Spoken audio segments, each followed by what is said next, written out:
esaten den ditzana, ez? Hau da azkenean, diskurso hori eraikiko una, eta diskurso hori eraikitzeunian, esa España grande, esa España que es lo mismo por todas partes y es un pueblo, una nación, una lengua, bueno, hori guztia eraikiko, eta noski hor, diskurso horren barruan, gauza asko, eta noski, Euskal Herriak nolabait, iraganean, egitako bat ekarpen, gutxietzen dituzte. Bazkarra dituzte, eta Elkano ezin du ekendu. Elkano ezin eskua da kentzia, ezin du ekendu, ez? Baina orduan ninguna da gutxietzi. Izango, Elkano es un tío práctico, no científico, evidentemente. O sea, no es un tío inteligente, es un tío práctico, o sea, sabe navegar, sabe pescar. Es un tío, pues eso, que sabe andar en el mar. Y antes que capitán, aventurero. No es un tío que sabe mandar, no es un tío con don de mando, con liderazgo, no, es un aventurero. Hori da bea deskrituko duna, Elkano horra deskrituko du. Elkanotik aparte, gainontzeko gauza guztiak desagertu ingo dira. Desagertu ingo da, adibidez, Victoriaren jatorria. Desagertu ingoa, Trinidadaren jatorria. Eta ¿se le importa salir? Son barcos españoles, ¿no? ¿Qué más da que sean de Ondarroa o de Sevilla o de... Si da igual, son españoles, punto. Hor bukatuko da. Orduan, hori guztia interesatua da eta horren atzatik politika interes batzuek dabe. Baina, hori bazterrega da bata gugo zen zer da ontzi hori da ondarrutarra. Noletan, zelan da ondarrutarra munduari buelta eman zion lehen ontzila. Eta hori goazen ikustea. Zer gertatu litere, igual batek esango, bueno, kasualidade bat. Ez?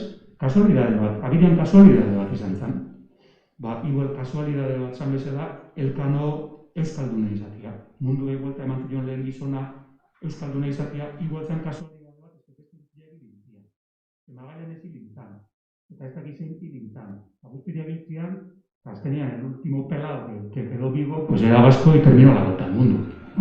Una casualidad. Ordan, ala da, kasualidade bat da, eo beste zer da, hor nazien. Hori da pixua dikusio. Baita ere gauza bat, esan, historian ez da kasualidadeik. Historia izango balitz, kasualidade multzo bat, nik lanik ez nuke izango. Azkenean historialariak ikertzen ditugu kausak, ez kausalidadiak. Orduan,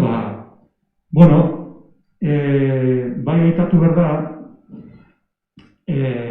garai hortan, hau da, erdiaro amaiera, erdiaro gutxi gora era, bukatze hortxe 15. mendian, eta aro berria, eta moderna ditzen zaiona, ondoren, datorren garaia da. Eta ikuste deuna da, Euskal flota, Euskal merkatari ontziteria, Europako garrantzitsuenetakoa edo agian garrantzitsuena zan, garai hartan. Batez ere, zertan zezan garrantzi hori?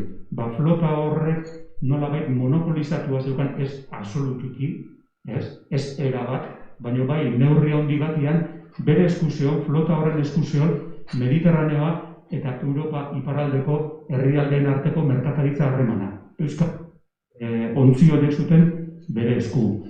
Dato bat, dato simple bat, nik uste oso esanguratsu dana. Garai hontan, Inglaterrako portu nagusia Bristol da, merkataritzaren ikuspegitik, Bristol zan porturik nagusiena. Bristolera Penintzula Iberiarretik iristen zian ontzi guztien 80 eta 90 artean euskaldunak zian. Eta ez bakarrik Gaztelako lurraldetatik, Portugaldarren lurraldiak barne. Hau da, penintzula osotik jute zian ontzien 80 gora euskaldunak zian. Horrek nolabait islatzeu, Bristolen, la soberana de los mares, Inglaterra. 80 hemengo itxasontziak daude hango portuan. Horren adierazle, egoera horren adierazle, aitatzeko baitare. Colegio de Pilotos Vizcaínos. Colegio de Pilotos Vizcaínos Cádizen sortuko da. Cádiz, Sevilla, garai honetan askotan pasatzen zizkion bi portu dira, eta zergatik handiaren garrantzitsuak, justu da bezalako estrategiko batian. Hain zuzen dabe, Mediterraneko sarreran, edo alderantziz baldin dabe, Atlantikoko sarreran, hau da, bi itsaso horien arteko mugan da. Ordan, funtzionatuko dute Cadizek eta Sevillak funtzionatuko dute bisagra bezala. Eta hor Cadizen euskal utzijabe, piloto eta abar handabiltzatenek sortuko dute el Colegio de Pilotos Vizcaínos. Hau da, elkarte bat sortuko dute, kofradi moduko bat, eta jungo erregiana, alduko erregiai belarretik, esango dira, bueno, gui hemen eskumen hau onartu berdinuk. Eta zein da eskumen hori? Eskumen hori izangoa, estretxotik alde batea, obestea, pasa berduen itxasuntzi danak, Derriorrian hartu berdue kolegio hortako piloto bat. Italitik barko bat balin badator Lisboara, eta estretxua pasa balin badu, itxasuntzi horrek gelditu berdu Malagan, Algeciras, nun gelditu berdu, hartu berdu hor kolegio hortan kolegiatuta dagoen euskal piloto bat. Ez da, konturatzen ez suposatzen honek. Mediterraneoa garai hartan, ikusiko dugu, Mediterraneoa zen Europako ekonomiaren bihotza. Eta Mediterraneotik Atlantikorako merkataritza bidea zen, garai hartako bide nagusi, ekonomikoki bidei nagusi dela. Bide hortan zabiltzen itxasontzi guztiak, hor batetik bestea pasatzeko, hemengo pilotu bat hartu bertzen. Sevillan sortuko da baita ere, kontratazio etxia. Amerika topatuko due, topatu, alare hogeita hamabian, Amerika, eta hori pastel hori dana kudeatzeko, sortuko da 1503an, sortuko da la Casa de Contratación de Sevilla, izango zen duten. Erakunde horrek izango monarkiaren politika imperialaren monopolioa. Politika imperial ozeanikoaren. Hau da, itxas zabalpenaren eta itxasoz bestaldea topatzen airean lur hori guztien konkistaren eta guztiareka ekonomikoaren ardura izango du etxe horrek. Etxe horrek antolatuko du eta izango du monopolioa. Nik ezin dut itxasontzi bat ondarroan hartu, burniz zamatu eta Floridara jun eta saldu. Ez. Derriorrian jun berdet Sevillara, Sevillan zerga gordaindu eta orduan jun Floridara. Konturatzen gazte. Begira ze jende daun kasazioen horretan. Sortzalia, Sancho Ortiz de Matienzo, izatez Mena Aranekua, Mena Arana hortxe Bizkaiko kartarrien eta mugan dago, izatez Burgos, gaur egunean, garai hartan, Valle de Mena, etzan Bizkaiko jaurerriko parte, baino bere legedian teniala Bizkainia, hau da, bere legedia zen Bizkaiko forua. Naiz eta Bizkaian ez egon. Eta jatorriz familia Karrantzakua, zan, Matienzoren familia. Domingo de Otxandiano, abizena beha esategu, Durangarra. Izango da Matienzoren ondorengua. Kontularia Juan López de Recalde, Azkoitiarra, Domingo de Otxandiano bi postuak izan zituen garai batian, eta faktoria baitare, eta hau izango da etxe horren reglamentua, hau da, araudia idatziko una.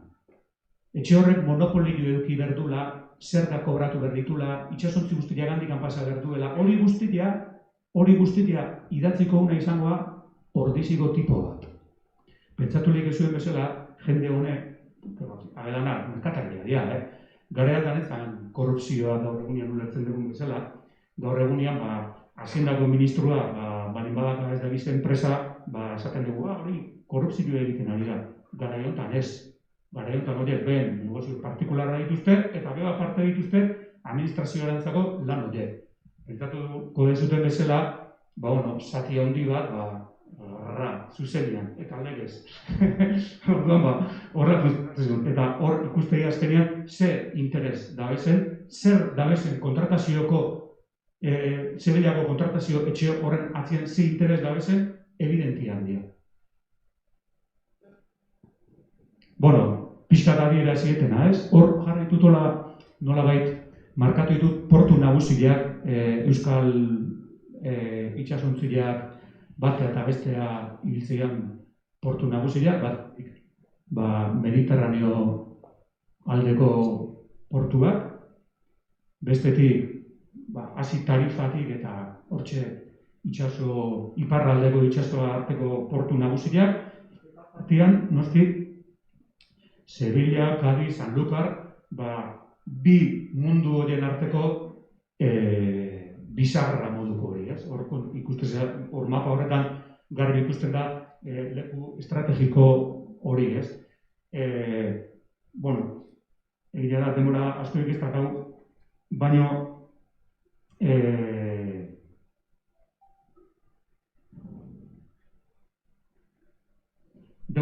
asko ikistak hau, baino bai Cádizen, bai Sevillan konkistan, hau da, musulmanei portu horiek kentzen, pentsatuko zuen bezala, flota anibilizan, flota bat osatu egin zen, flota hori. Eta hortan egia da, garai hortan, hau da, Euskal Itxas merkataritza horren gaienaldi hori ematen da, garai beretsu hortan, 14. mendetik hasita, ikusten dugu Gaztelako itxas armada bilakatuko dela Europa mendebaldeko armadarik indartzuena.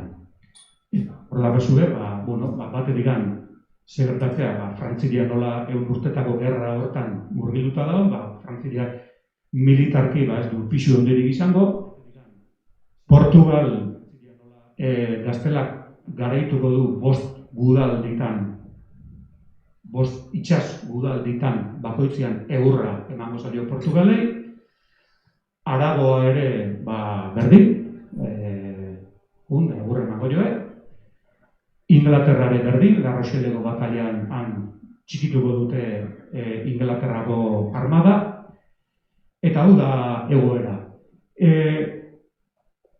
Hau horrela jarrita, badirudi, Gaztelarra daukatela, sexta flota, eta Amerikarra bezala, repartiendo manporros, hor da bitzala Europa guztian, baina realitatea da, erregiak momentu honetan ez dauka flota propio bat. Erregiak baditu galdera batzuek, baina guda bat pizten danean, guda horretarako itxasontzi partikularrak enbargatzen dituzte. Etortzen zen erregiaren zerbitzari hori ondarrura, eta ontzi hori armadara. Bertako tripulazio eta arma guztirekin. Orduan, normala da. Itxas merkataritza flota nagusiria hemen baseon, noski Gaztelaren gerra flota ere, izango da, benetan boteretsua. Hor da gazute horren adierazmena.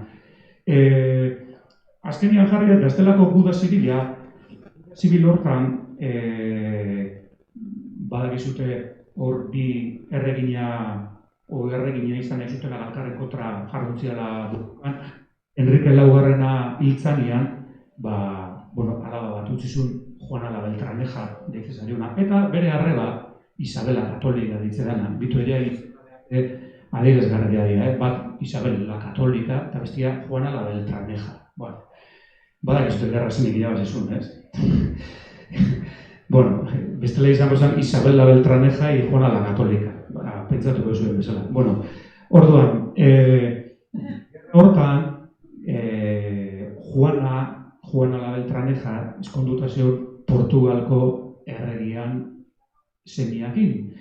Eta Isabelita zegoen eskonduta badakizue Fernandokin Aragoiko erregi izango zanakin. Orduan, el origen de España, nola izatea, tanto monta, tanto Isabel como Fernando, bi errege hauek elkarrekin ezkondu eta Gaztela eta Aragoi bat egin zituztela eta hor sortu zela Espainia, ez?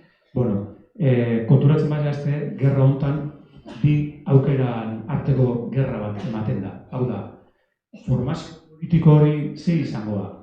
Gaztela eta Aragoi o Gaztela eta Portugal? Zenek irabaztegun, bat o besti izango da.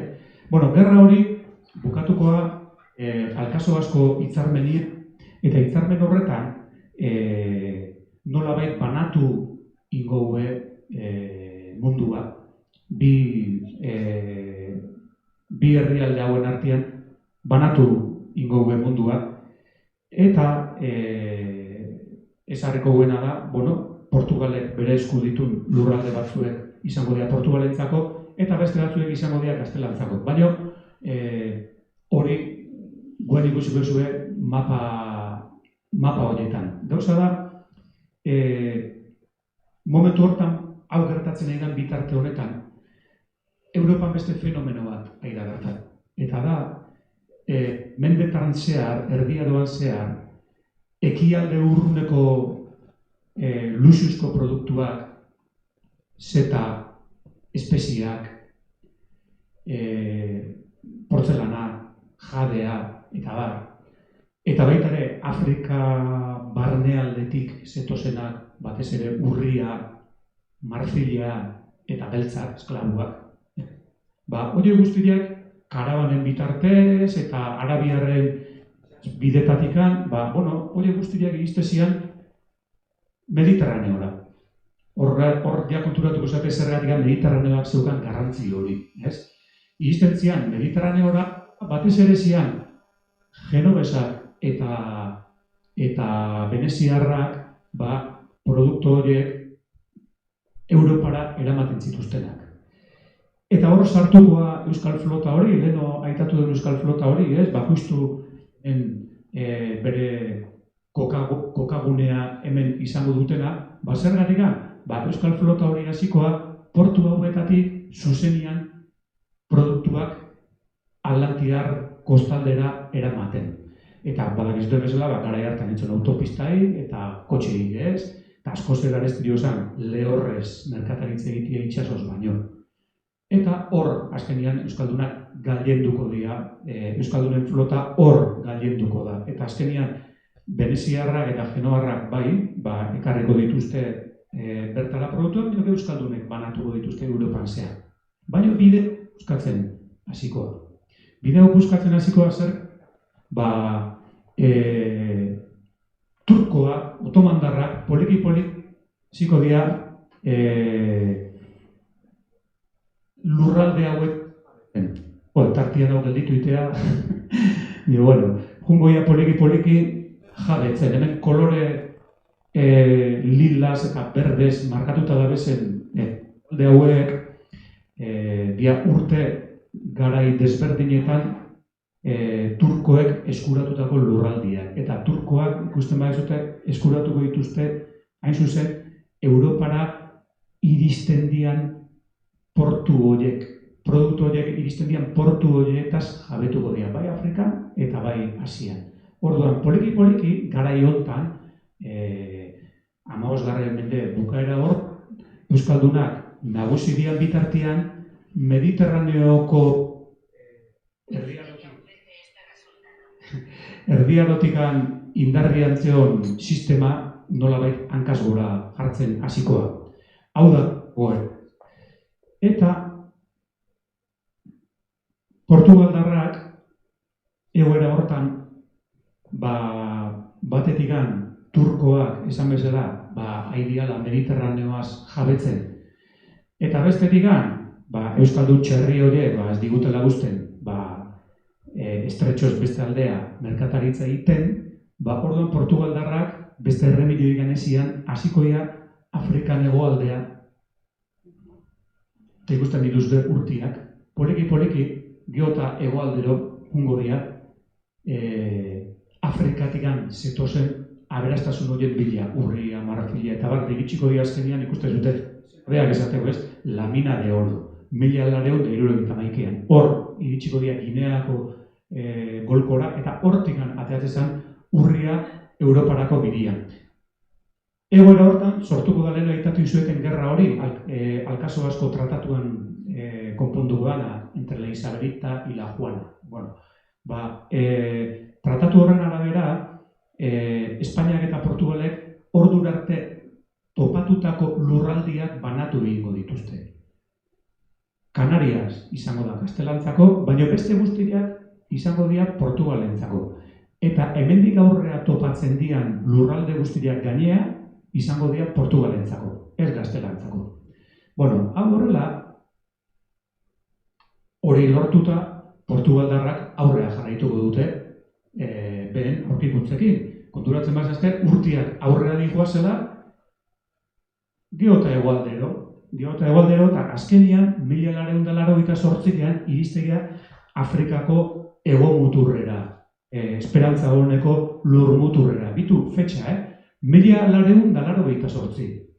1988 ara iritsi, 89 buelta eman da Lisboara iritsi.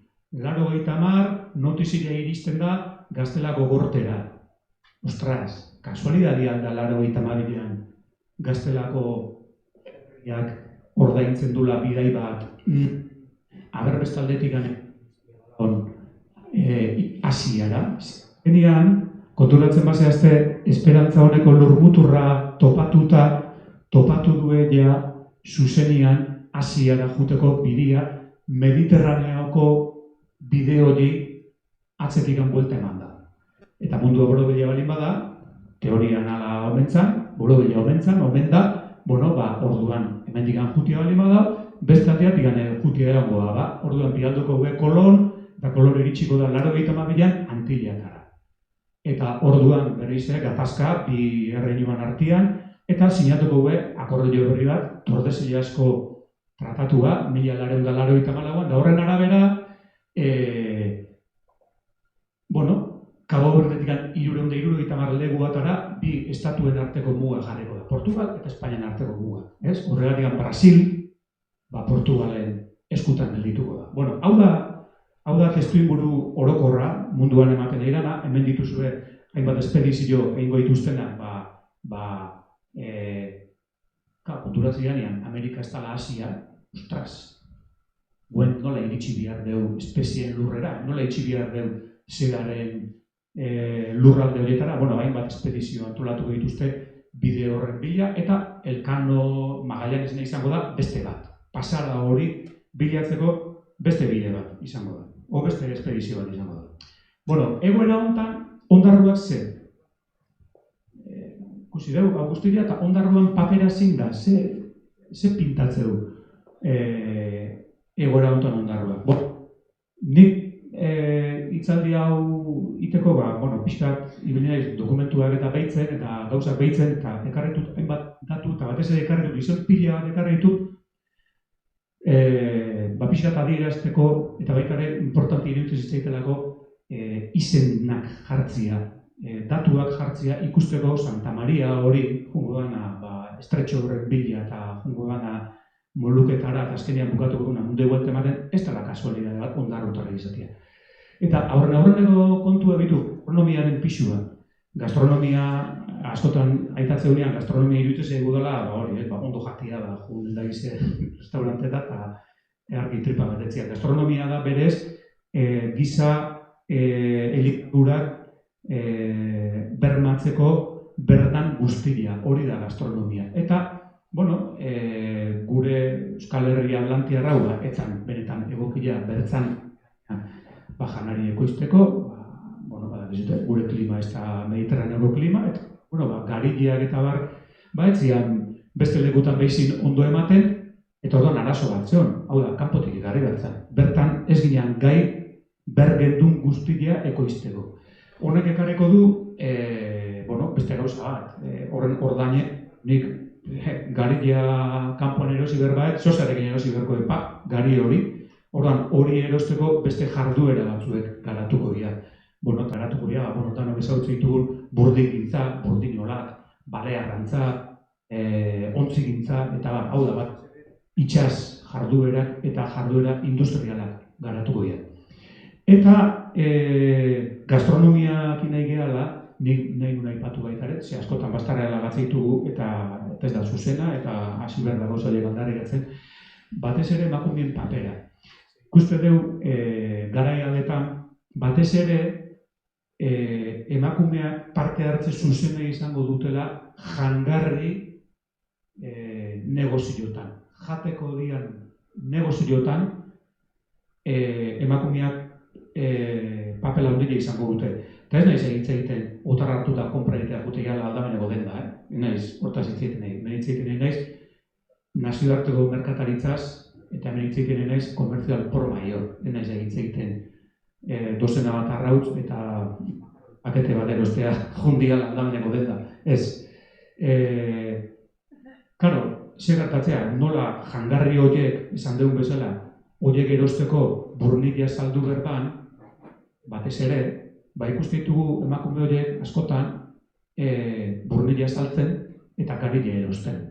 Eta hemen izen batzu jarritu, Madalena, dana ondarrotarra, Madalena hande de Irarrazabal, Burni merkataria, Teresa Etxeberria, hemen ondarruko ontziolan benta bat ere egizun 1886an, benta hori pentsatu egizue, zertago da ontziola hortan lana egite zuen langileak bertara jatea guteko, bertan ostatu hartzeko, hau da, alimentazioekin zer ikusi dakan negozio bat.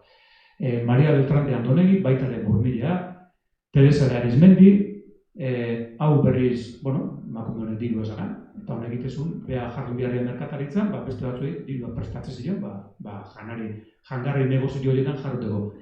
Catalina de Orbea, bitu hemen, una regatona. Regatona deitze zaio, abedia, haundizka erosi, alpor maior erosi, eta gero herri-zerri biltze dianak txikizka alpor menor saltzen. Ondarroko portuan arraia edo olioa Andaluztik erosi, eta gero herri-zerri hori saltzea jute zana. Eta beste burdin merkatari bat, Teresa Ruiz de Gamboa. Hau da pixka, herri jantzion ambientia. Eta gizonak gehientsuenak erretik kanpoa. Eta batez ere, garai honetan ikusi dugu, nola Euskal Flota Mediterraneo eta Atlantiko arteko bizarra lan hori egiten nola egidan, horren adierazle, hemen da gazue, nik indete nola, eta hau da, ez dira danak, inundikane, hau egia nik pleituak, hausia idatu ditut, eta pleitotan azaldu zeizkitenak.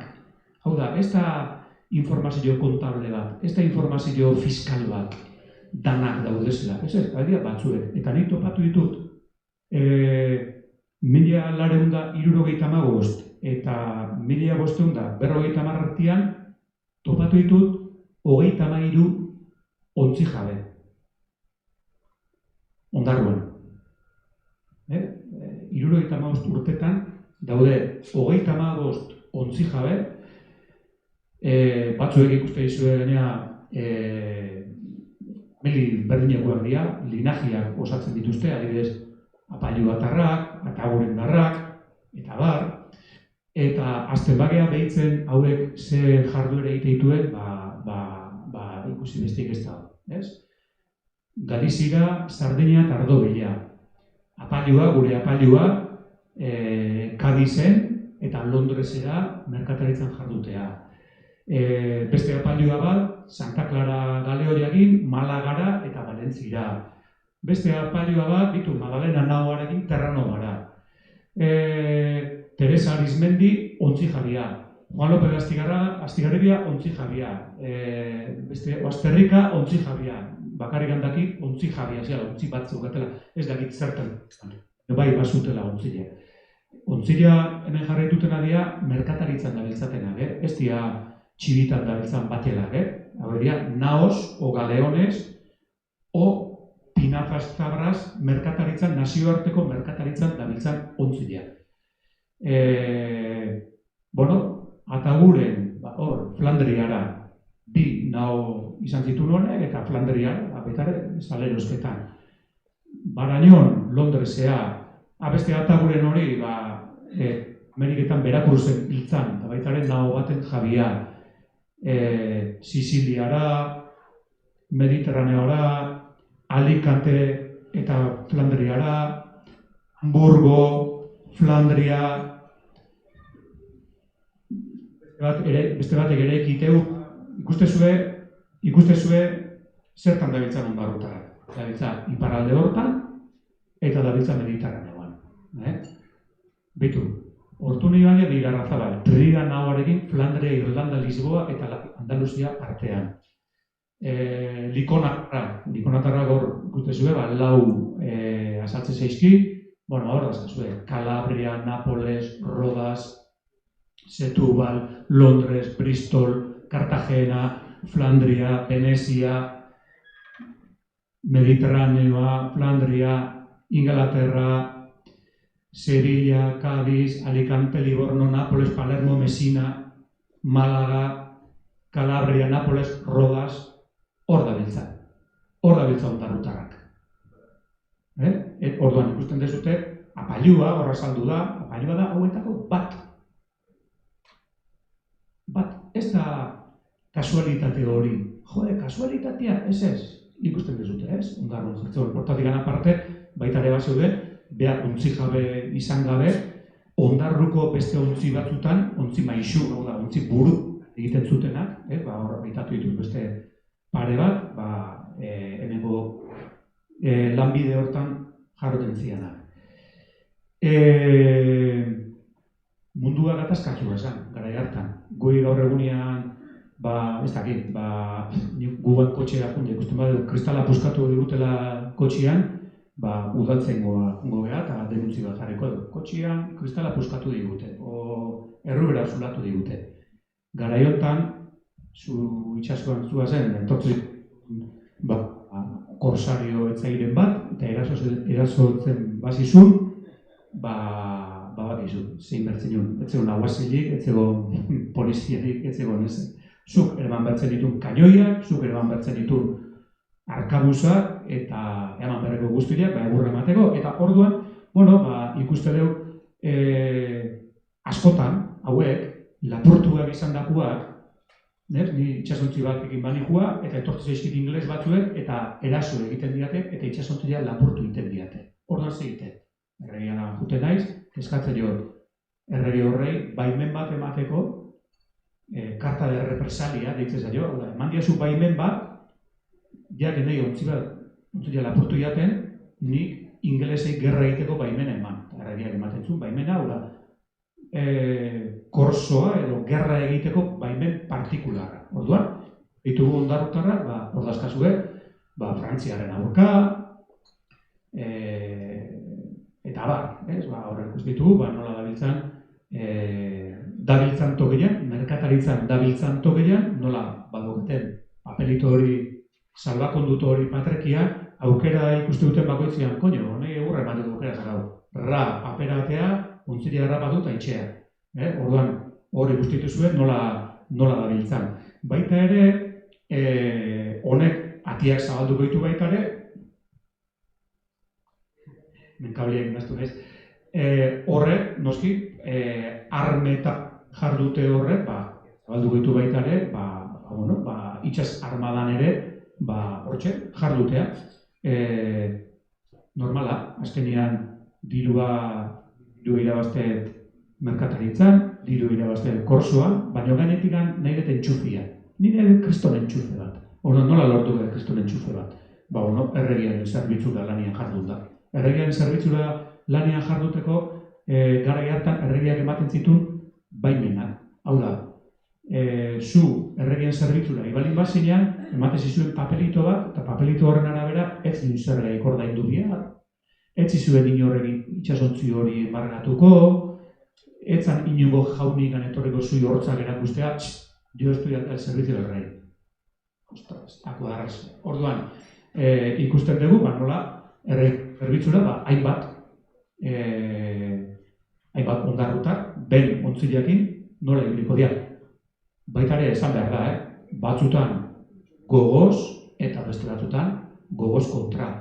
Apailua, gero aitatuko du Fernandok, apailua Santa Mariaren nagusia, Santa Maria ontzia kendu ziotenian, enbargatu zutenian espediziorako, Magallanesin espediziorako, bere gogoz kontra.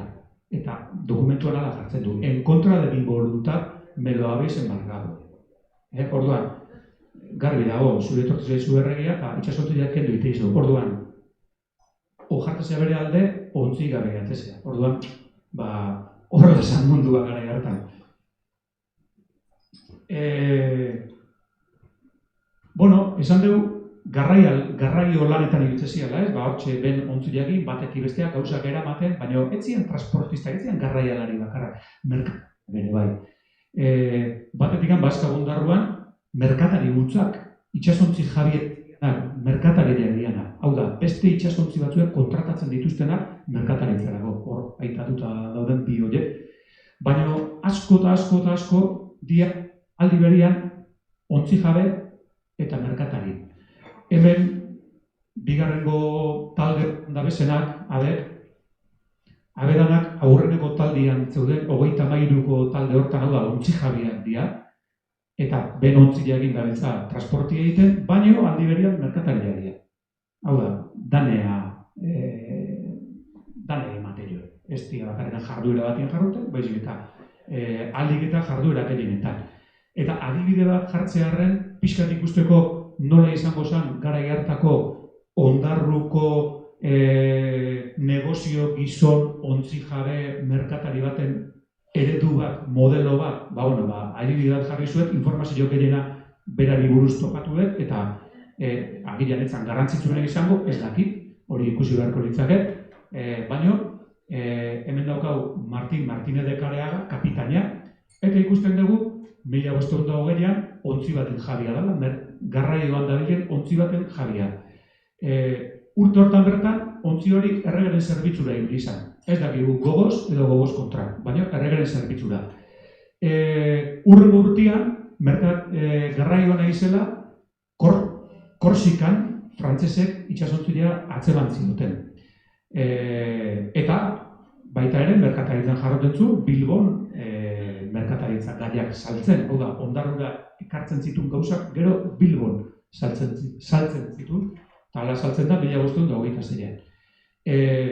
Frantziarrek nola itxasontzilea lapurtu zioten, untzan erregiana, eta eskuratu zuen korsoa egiteko baimen hori. Eta ikusten dugu nola bermiotar batekin sozio eginda, nola harrapatuko duen 1527an Arroxeleko, La Rochelleko itxasontzi bat harrapatuko du. Gero bazaukan zabra bat, zabrak ziren itxasontzi txikiak, askotan korsaritzara gota egokileak izaten ziren txikiak, egokileak guazean handileak baino, txikiak pixkorra hau diralako, eta maniobra diralako, eta ordan zamaontzi handileak harrapatzeko, askotan nahiago izaten zituzten ontzi txikiak, eta ikusten dugu horrelako zabra bat nola erabilizun Matxin de la Renteria, etzan de la Renteria Ondarrutarra, hau da de la Renteria, Gipuzkoako errenderikua, itxas militar entzutetsu bat, haren agindutara, honen ontzi bat egon zen, adibidez, Tuneseko konkistan, bere zabra bat. Eta, azken notizia, berari buruzko azken notizia, ikuste dugu 42an, guendikan hor dabilela Oial, eta Gari, eta Gatz komertzioa. Hortan, ikuste zute, hauek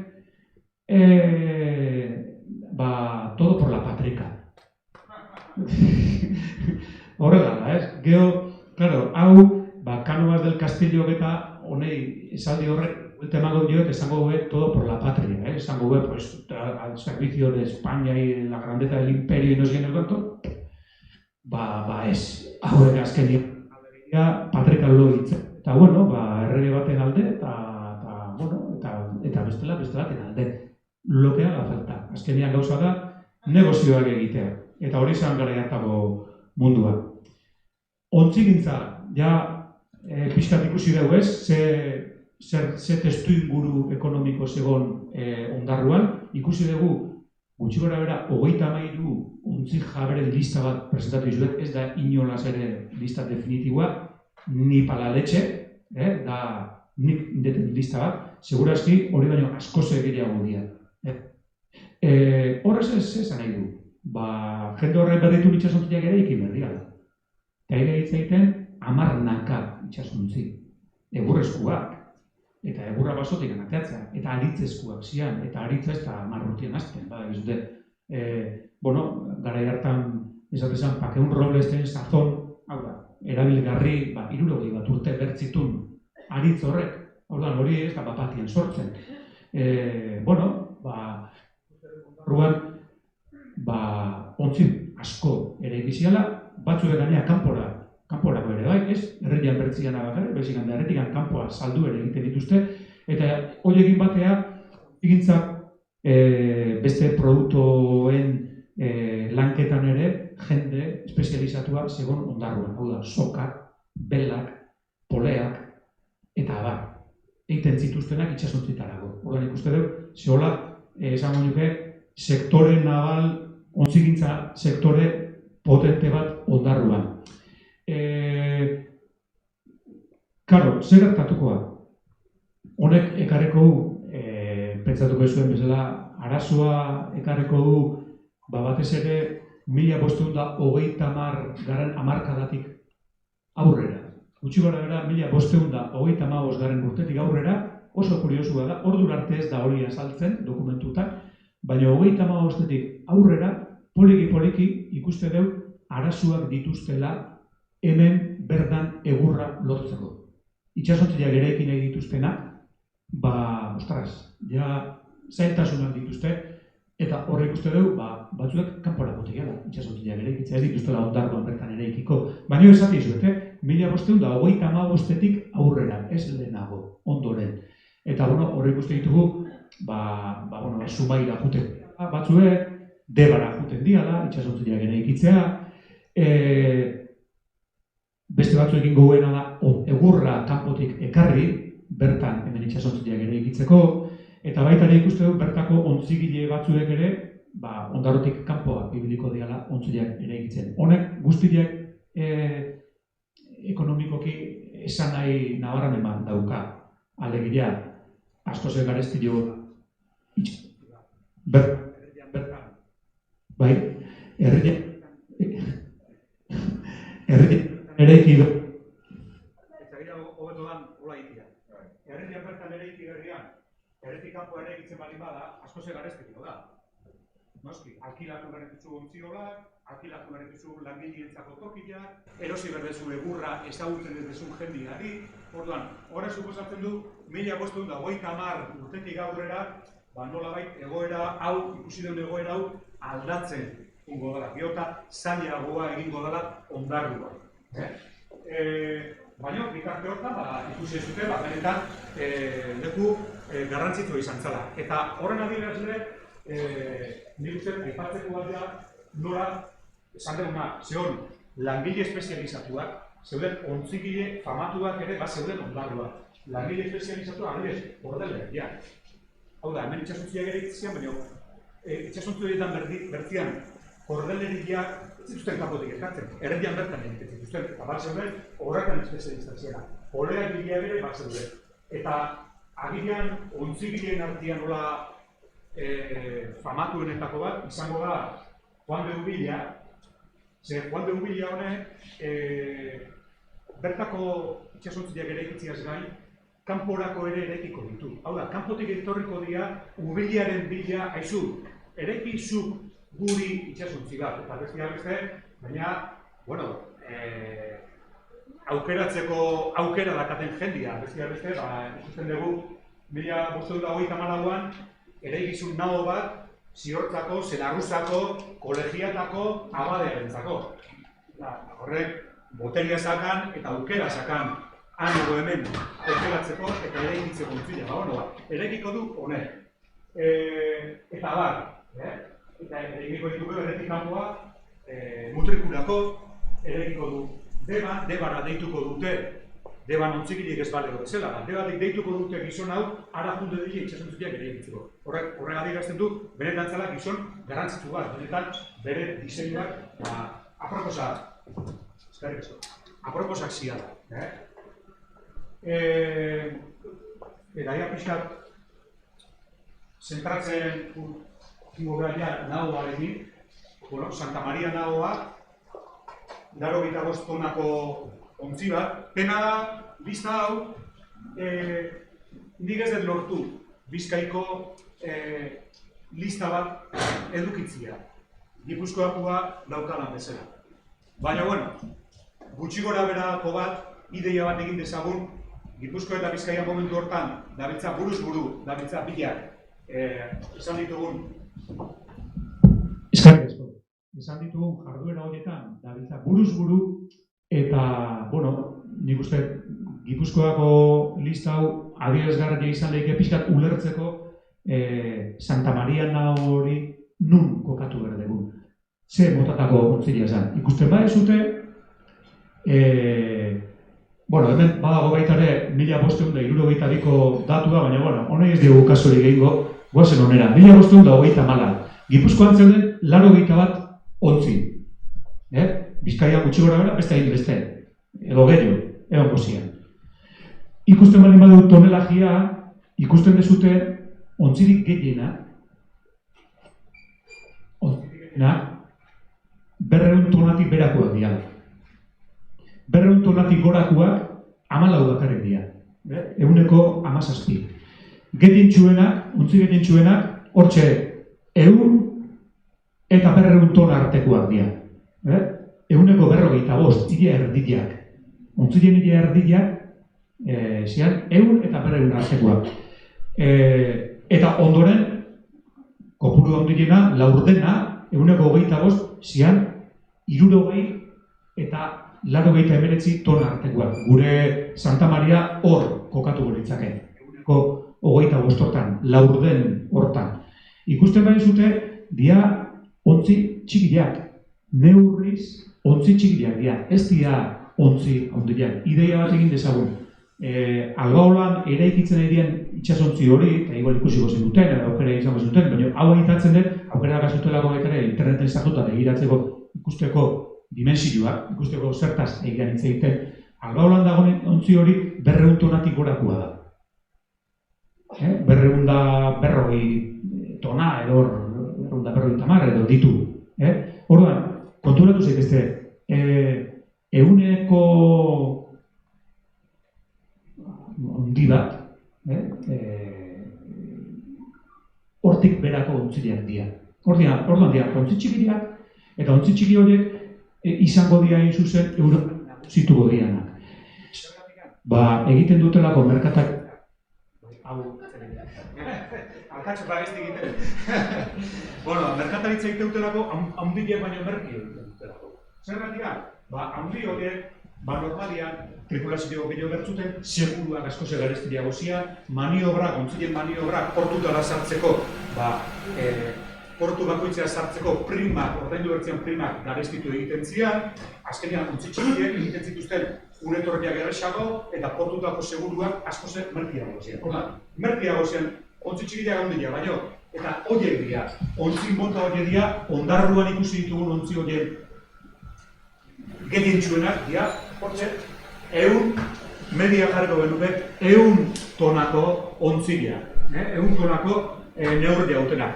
Hortxen daukagu Santa Maria, 85 tonagin, hortxe talde horren barruan sartuko litzake. Ikusten bali badeu erabilera, ontzi horien erabilera, ikustean da, nola, txikiak, batez ere, 100 tonatik berakoak, gehienak egiten dira iparraldeko garraioan, eta badakigu Santa Maria Londresera juteko zegoela fletatua. Edo egiten dira baita ere, Andaluziko garraioan, eta Irlanda eta Galiziako arrantza lanetan. Galiziara potentzia balea garrapatzera, eta Irlandara bakailua eta legatza garrapatzera. Orduan, txikiak batez ere hortan egiten dira. Gero, ertainak, 100 da 200 artekoak baita ere iparralde, Mediterraneo, Andaluzia, hori da batez ere ibiliko dira. Eta haundi horiek izango dira batez ere Mediterraneoan sartuko dira, baina sartuko dira Mediterraneoan barrura sartuko diana, Grezia aldera, Sizilia aldera. Zergatik handia hundi horiek? Haitu dugu leheno turkuak da bitzala, horrez? Turkuak etortzen dira, armaz ondo horrentuta, eta ontsi txikileai, egurre ematen bilote ordan, Mediterraneora juten dira, batez ere, haundikena juten dira. Hori guztien duzue, kopuruz, gutxilena dira, bestiak, dira batez ere, hortxe, bizarra hortan, Kadiz eta Andaluziko bizarra hortan, Mediterraneo eta Atlantiko arteko garraia hori egiten dutela. Eta ezaugarria, nolakoak dira ontzi hauek? Santa Maria bat. Santa Mariaren itxurako ontzi horiek nolakoak, ze ezaugarri dituzte? Ontzi hauek iraultza bat suposatu zuten. Eta ez da nik esaten detela, datuak entzun dituzuten. Mediterraneo eta Atlantiara arteko harremanen 180 beren esku izango dute. Eta zergatik egin zuten iraultza hori. Iraultza hori egin zuten, hain zuzen, momentu hortan, 15. mende erdialdetik aurrera aldaketa teknologiko ikaragarri bat emango dalako. Eta aldaketa teknologiko hori izango da, ordura arte ontziak eraikitzen dira trinkaduz, altingladillo, olak, telatuko teleak ezela alkarren gainean solapatuak, bikingoen barkuak, ulertzen dezuten, nola, ez? Hau da, kaskua ez da leuna, kaskua da koskaduna. Ikusiko zer dituzten horrelako ontzileak. Erdiaroan zehar horrelako ontzileak ere egitze zian, baino, 16. mende, erdialdetik aurrea hasiko da beste sistema bat, nagusituko da beste sistema bat. Eta sistema hori da, dena fenol deitze zaiona, hau da, horrela egitura egiten da, saietzezko egitura egiten da, eta gero topez, horratzen da, topez da, olen artean, koskarrik ez dagoenean, olaren kontra dagoenean, guk era izagutzen ditugun egurrezko ontzileak, hauek, sistema hau da. Hor, zubian ondoan dauden bi bat batera ikusi ditut, badaudela hor bi bat elzar, den paloekin eta bat, begiratzen badezuten nola ere ekita dauden, hau da sistema hori. Sistema hori nagusituko da batez ere garai honetan, eta sistema hori nagusituko da ikerlanek egitzeite dute el sistema peninsular, o el sistema Carabela, hau da, Portugalen eta Gaztelaren menpeko lurraldetan, hau da, gure flotan eta Portugalgo flotan nagusituko da eraikitze sistema hori. Eta horrek irauliko du zergatian ontziotek askarragoa dialako, bestia bale eraginkorragoa dialako, eta baita ere egurra lortzeko merkeagoa dialako. Hau da, merki hori eraikitzen. Horiek beste tingladillozko horiek baino merkiagoa dira. Hor da, merkiago, askarrago, eraginkorrago, euskalduna egingo dira nagusitu. Aitatu dugu, ez? Ontzi interiaren bi herenak 150 tonatik beratuaz. Navigazio askarra eta merkia. Hau da, merkio eraikitzeko eta merkio lanerako. Orduan, horreak ekonomikoki suposatzen du iraultza bat. Beste aldaketa bat daukaten da itxasuntzi hau. Popa, ez duakate zorrotza. Ordura arte, tingladillozko ontzile, popa izango dute branka bezala zorrotza izango dute. Hor, zubi ondoko batela bat badagoekin popa zorrotza dogan, edo treñerua. Ez? Estorpadetako treñerua, popa zorrotza dogan. Hauek izango dute popa motza, txatua, estampa, espejo ditzari baita, espejo de popa, gaztelera. Izango dute txatua. Eta hor izango dute korastako lema. Hau da, lema izango dute erdi-erdian.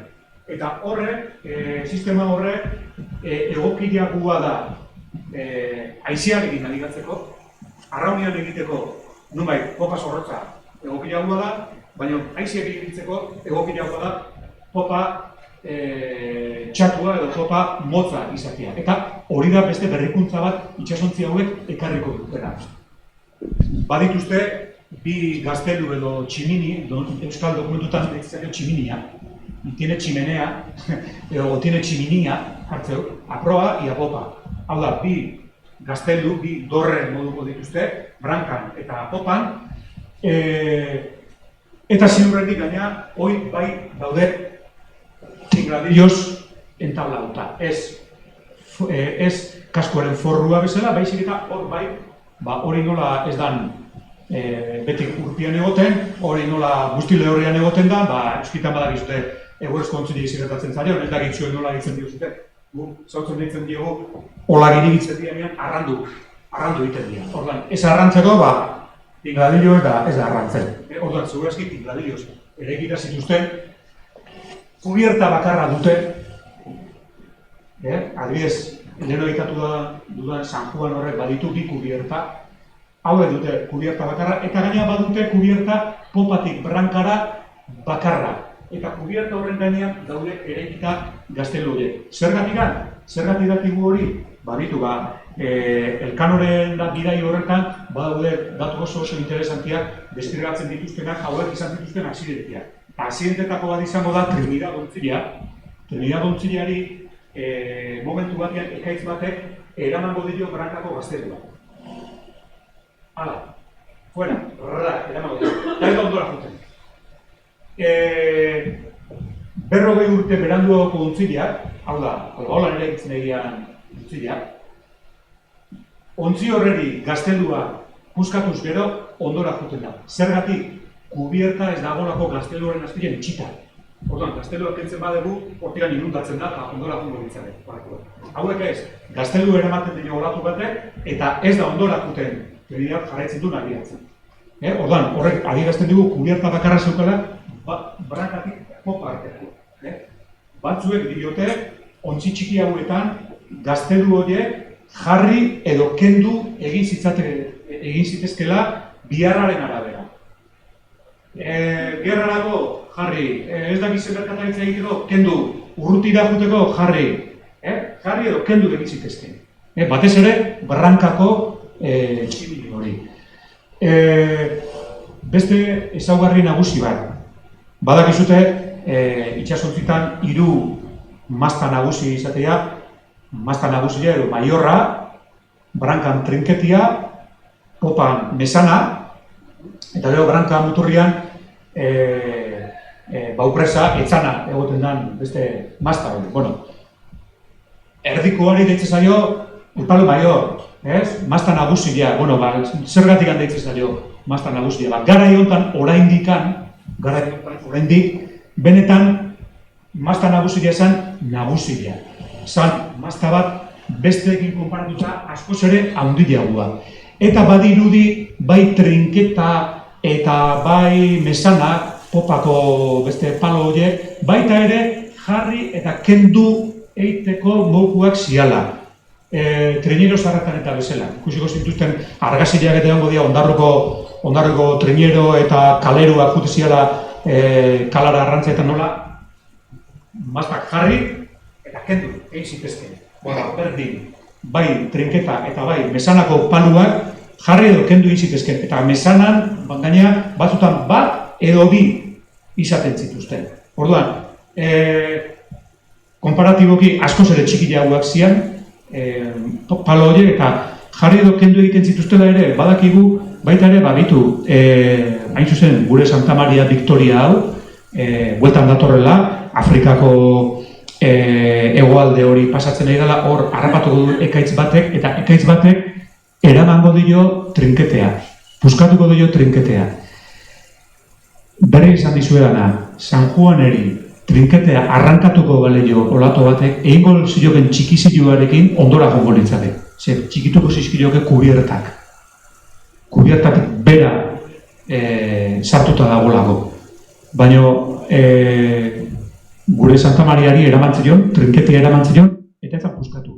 Horrek esan nahi du, hortxe, kubiertaren gainean tinterua esango zuen, mazta ipurdilean tenkatzeko, baina eramanezkeo ez du puskatzen. Horrek esan nahi du trinkete hori txikila dela. Pena bat daukagu, eta da oso irudi gutxi daudela garai hartakoak, ez? Baina, bueno, ekarri zuten irudi hau, ez dakit, ondo ikusten dezuten. Bitu, irudi hau da 1978koa. Nik hemen landu dudan garai horren hasiera aldekoa.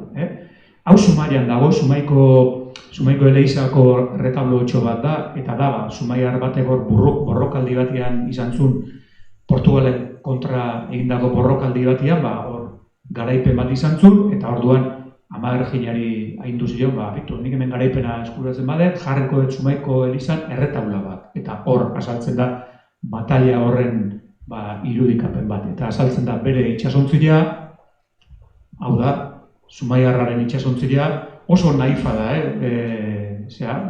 irudikapena.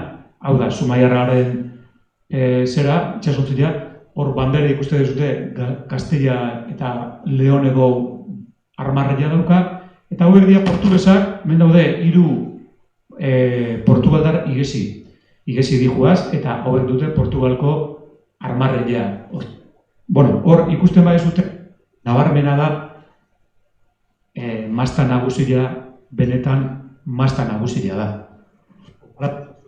Trinketearekin, zer konparatu zazute, benetan da masta nagusia, eta baita ere, el papaigo necesario edo la vela mayor, baita ere ez la vela mayor. Dauka berrega ikaragarri handi bat, eta dauka oial handi bat, eta hori da batez ere ontziari propulsioa ematen dion oinarrizko zera da oial nagusi hori. Trinketea, konparatuta, ikusi dute txikia, oso txikia. Ikusten dute, ekilibratu gabe dago orain diran. Eta gero, mastatik gora, ikusten duzute kabileak, zerak, vigiak egoteko kabileak, ikusten duzute masta buruan, eta gero, masteleruak oso txikiak dira. Hau da, kabitian gora daudezenak dira baita ere oso txikiak. Hau, gutxi gora bera, hau da, Victoria gure Santa Mariaren itxurako ontzileak nola izango liake, aitatu ditudan Popako eta Brankako gazteluak, gutxi gora bera, kubierta bat, ikusten duzute, kaioiak hor ditu kubierta horren gainean, jarreta, eta gutxi gora bera horrelako ontzileak izango liake. Oso urte gutxitan, Euskal ontzigileen innovaziorako gaitasuna ez da hemen etengo, ez da hemen buruko. Ontzi hauek demostratu zuten, benetan oso egokiak ziala ozeanoetan zehar nabigatzeko, baina goendik ere prestatu zituzten, eta jarriko dira bukatzeko, konparatzeko, ez? Hau, eta jarriko dizuet, San Juanaren maketa. Eta bitu ze aldaketa. Bitu, gutxi gora bera 40 urtean ze aldaketak emango dira. Eta aldaketa nagusia da, gaztelu horiek, Popakua eta Brankakoa asko txikiagoak dira, ez dira gaztelu altuak. Kubierta bakarra pilarrean, bi kubierta ditu, hau da, hemen zuen zulo hori, gogoratik ez ez zulua zeukan bestia, hemen ez dago. Hau da, ontzilea askoz ere, bodega handia dauko ontzilea da, eta batez ere, tekatu zetizten oialetan, eta mazketan. Bai, mazta nagusia da, baina ez dago dira horrelako desberdintasunik, ekilibratzen, itxasontzilea ekilibratzen ari da. Eta nolabait, 3 mastako ontzi bat da, begira, mesanako berra ere, behatze berga puska da, eta konparatu bestiak, bestia da, jolaseko konparatuta berra nagusiarekin, bestia dira, jolasteko palu bat ematen dute. Eta horre mango da, aldaketa haundilena. Bueno, nik, janekoa, eta Fernando, goi zure txaka.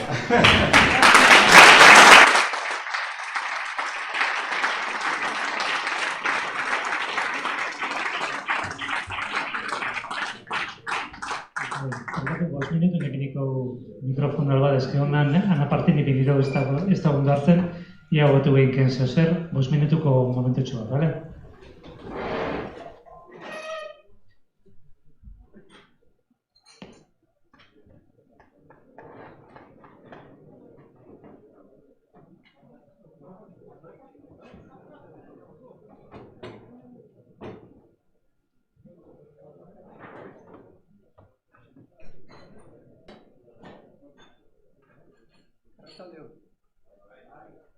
Ahora yo no le lanzaré ni el micro. Vale, bueno.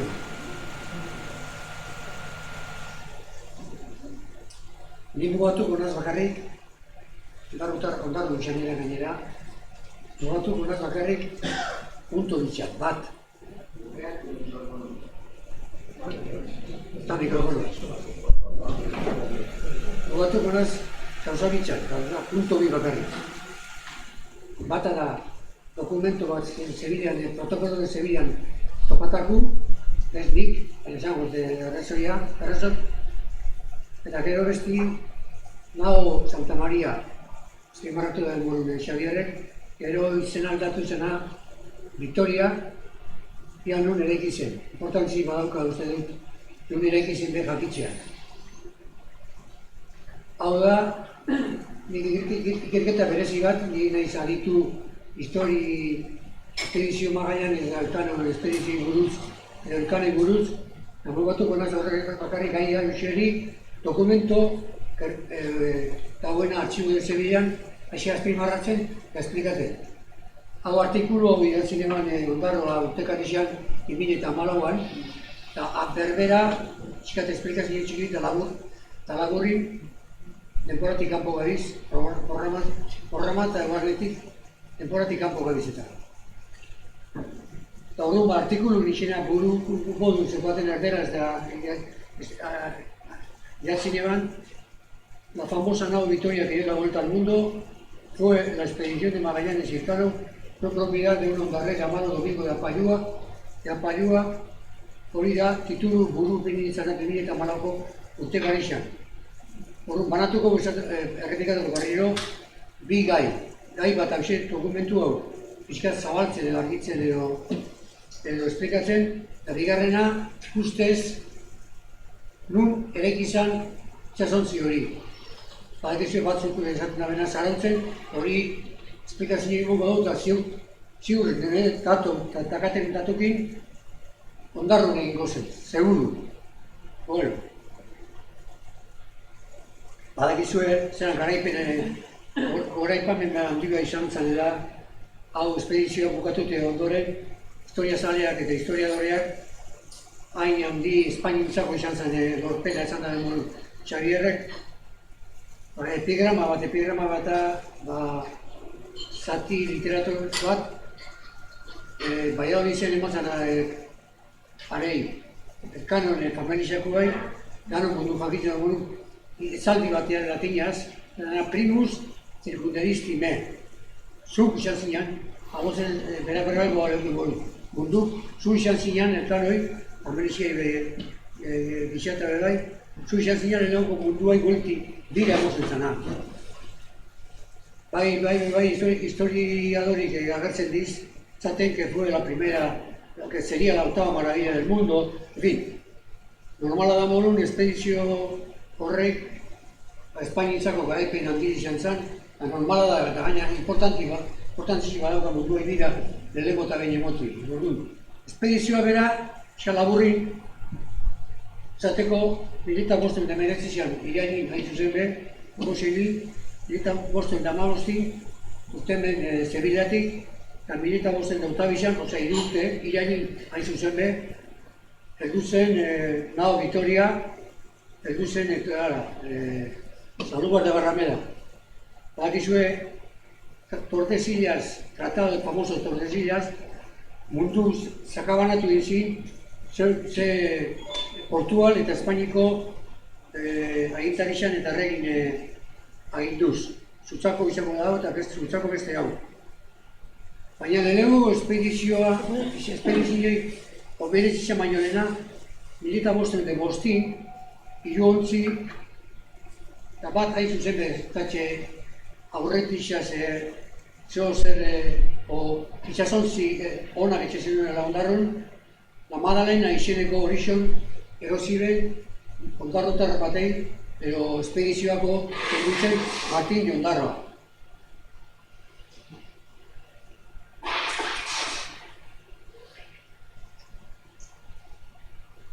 Dokumentu hau, aipatu lau Xabipe, Casa de Contratación, azken baten, aduana bezala, kontrola ikutzen zuena bai personena, eta bai karra dute zuen, batez be Ameriketa. Eta zelatzi bihurtu zen Santa Maria izenetik, ondarrutu armador izan zen, Domingo de Apalua bihurtu zen Vitoria izenaz, esplikazio bakarrik. Bera Magallanes zen oso,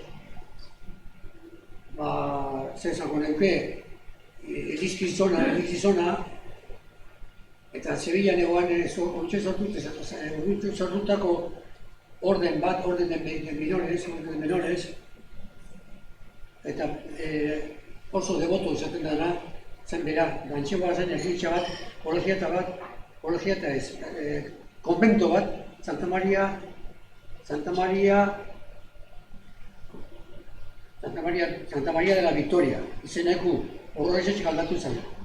Hori fraile de mínimos deitzen gabona, San Francisco de Paula zen sortu gana. Nik puntada batzu bakarrik botatuko bezanik, luze gurgo data. Nik uste dute komeni dela bizkat, zebe jarretzeko, testo horrek, Archivo Histórico Provincial de Sevilla dago, Archivo de Protokolo zen, eta letra kortesana, nik iztote karri bendaretik, baina letra kortesanaz idatzitxe dagoena. Da, azkarri irakurri igoz esaten daben, uste bizkatzeko jabetzeko testo hori gero esplikazio emango bitxugera bera, esa egezitzi bat egin.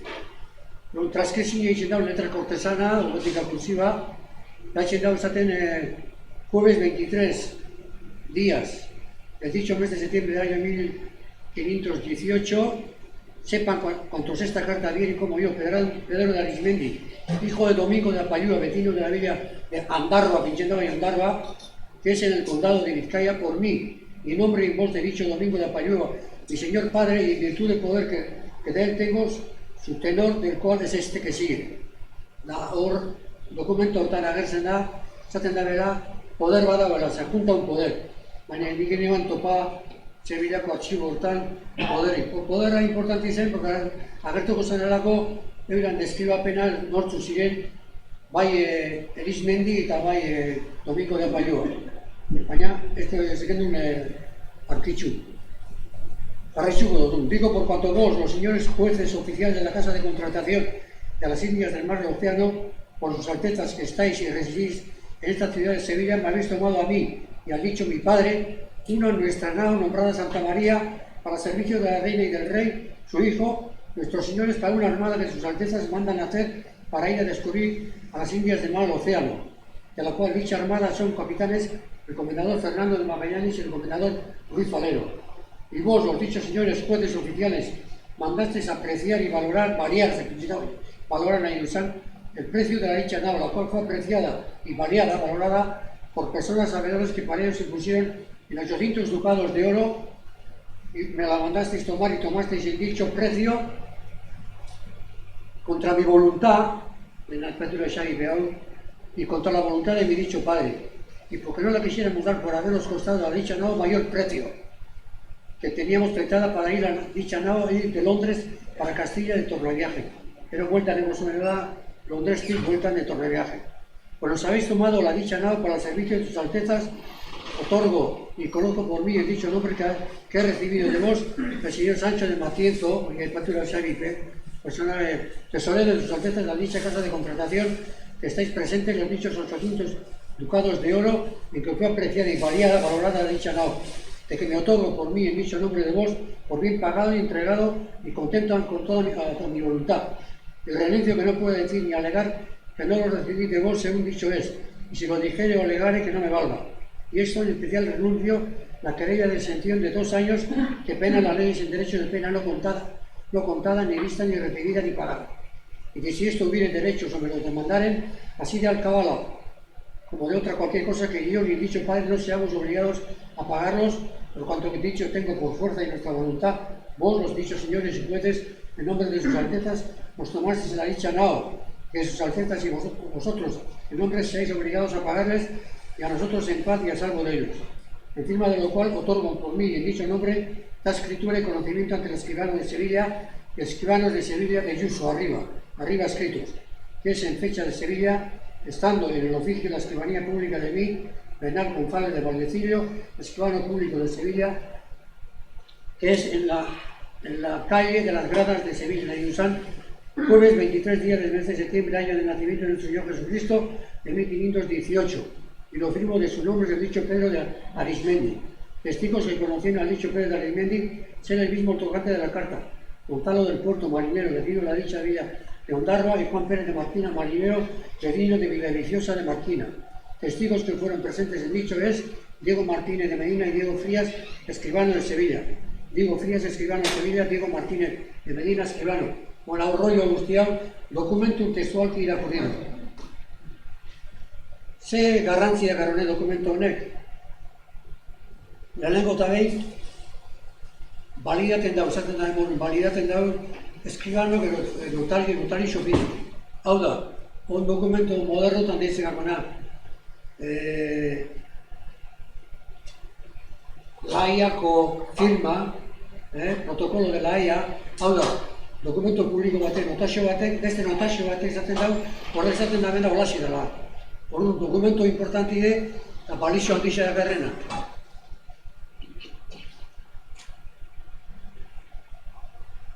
Bueno, orduan, bizkate, laburri ikunde, esango nuke sinatute dau, 2018an, hau da, espedizio, Magallanen espedizio apurrau eta erregik, eta berandu, ozan, hori hau izan zen irailen 2018an, eta beste eskrituri 2016an, baina irailen, orduan, ja prestatzen zegoen ja espedizioi, eta astixe dizi euken, bosna otopateko, eta azkaneko momentun, hau dokumentu hau izan da de expropiación, onde izango ditzak moderno edo hor derecho mercantilen, izaten dana expropiazioi dura y justa. Injusta izaten da, baina justa. Gorda diotzut, $8,000 ducados de oro, 3.000 marabein cantidad de bitzartez. Agertzen dabe bai, dato modun, Pedro de Arismendi izaten da benak ez hijo de Domingo de Apayua. Orduan zelan da hori, H. Apayua eta Semi Arismendi. Bueno, ez da hori raroa, erdiaruko dokumentu askotan agertzen dizelako, ez abizena atxana baizik eta jatorriz nundik datoren. Baserrizan izena edo abar, baina gero kontu ikerketa bat geixa egin, gero handiko konturatu naz, ez dokumento bat topadot ez zen, esan Semi, zan Domingo de Apayuan, alabin gizona, hijo zatetza, baina padre. Baina, bueno, zan hori.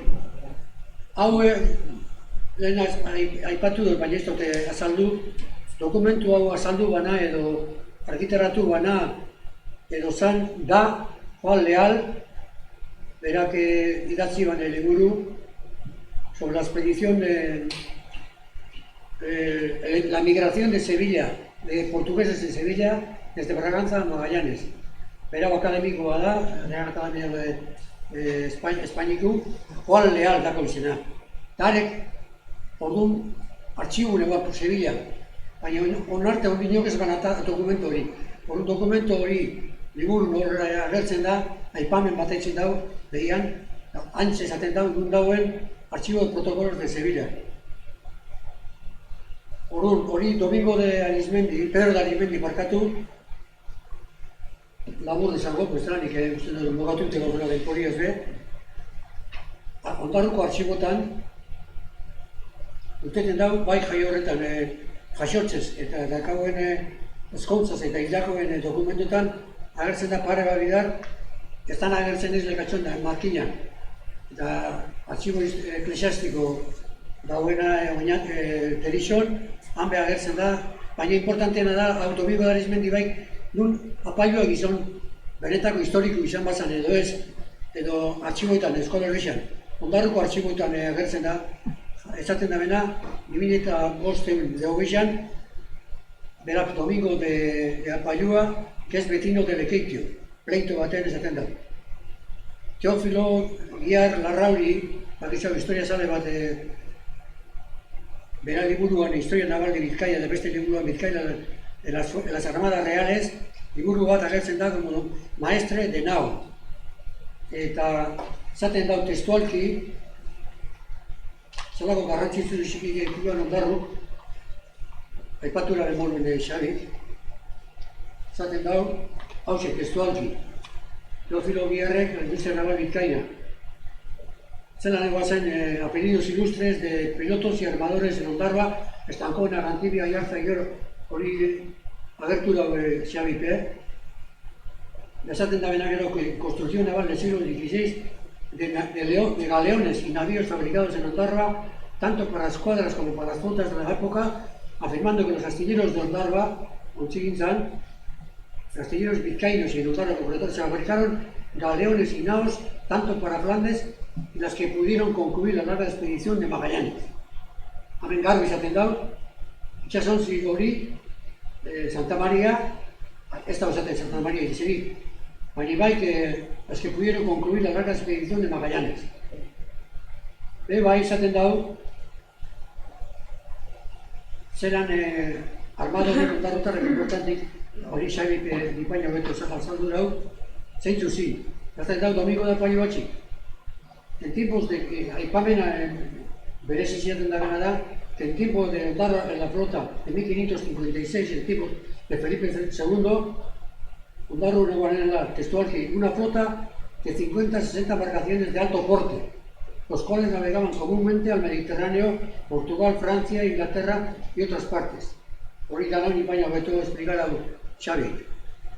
Zaten da bena bai, no habéis tomado a mí, hau da, estropiaz inezaten dagoena, garbi eta argi. Zaten da bai, zelan itxasontzi hori prestate guanela, Sevillan zegoenela, ya presto, zaten da, berri presto, para ir a Londres. Hemengo kaldukin agardaut, batez agardaut, merkantziak Londresea. Eta tornaviajes gero Burgosea. Ezaten da, eskatzen da bai, alkabala impuesto bazan, impuesto de transmisiones ontsen ditzen dana, liberateko, askatzeko eta ez ordaintzeko. Izen betzak duen utaxo bila. Honeaz dokumentuaz, zer ziurtatzen da? Ziurtatzen da, itxiego betzat armadori fetxa hortan, izan zenela Domingo de Apaiua. Ez da nahi izan, biaren puntu hori, nun eraikitzen, hor dago traba, hor dago postoku eta ez da argitzen, dokumento publiko bat ez dago, dokumento publikoa notariala eolitzeken modun, beste zan duen modun, Domingo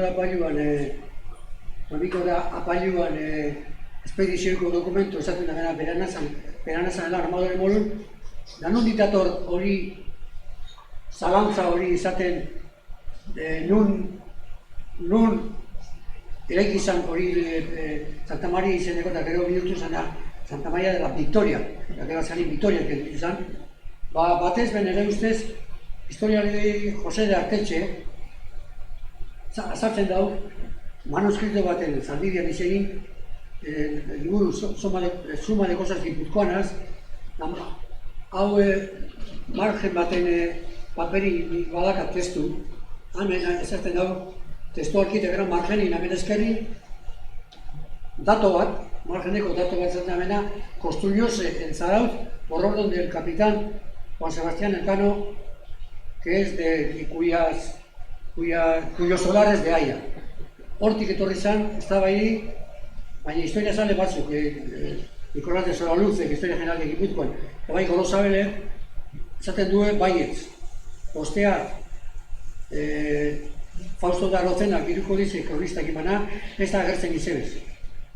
Eta gainean, nola argumento horren kontra, esango gero, baina nola ulertu lehen berantzano, izan da zamorun, berantzano izan bazan, zelan enbarkazan nao Vitoria, nao Concepción, agertzen dana, izan kontra esan ara. Adibidez, kolonenen espedizioin, Juan de la Cosa, berazan jaui armadori Santa Mariana, kolonenen bigari hortan, eta bera izan zen, gidean bolun, patroi bolun, Katoliko itxura egun. Da hemen bera elkano ez markati nao Vitorian, baizik eta nao Concepción. Aurra junde, elkano gaina orduan, beran historia pultxo bat ikusi zegoan poder ekonomikoek nao bat berak eitzeko, beraben ekuiban bat, eta berak ekendu egin zen.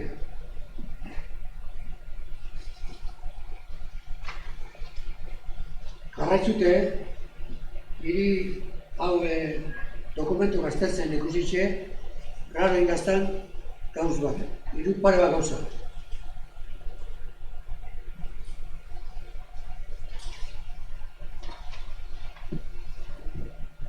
Bat, ondarruz ikusi zelako garrantzitsu izango zen beran untxiolak eta untxigintzak, ekoanela formula usaren ondarroa para el arquero de galeones. Hau horrek nahi du izan, ondarru bereziki beran formula bat ekoanela, zelan galeo iketxiko, nahi da bezan galeo asko ikitxe zinela. Arkaika formula zaten dago honek mugartegi artikulo baten, eta benetako arkaika da, esplikazioi azten da esaten por kodos, arkatzaz egin eban neuken numeru, eta esaten da bena, dokumentu azten da, la quema que se debe hacer para saber las toneladas de un navío, o galeo que se hizo con el galeón de atrás. Se suma, el anchor del galeón tuviera la manga, edo jarraitzea, porque me gustatu lertzen, la ingenio navala konsultatare, zaztan gauza raro dela. Baina bintzat, formula bat egoen, importanti de usako, azpimarratzi, formula bateko zegoenela ondarruko azirun, untxionetan, untxixen, formula bat zegoenela. Berta ritxu nahi bintzat, da, milita bosten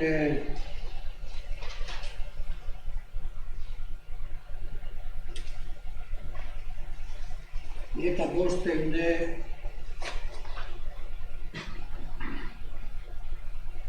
paper asko dakat, nago nazkatzen ez.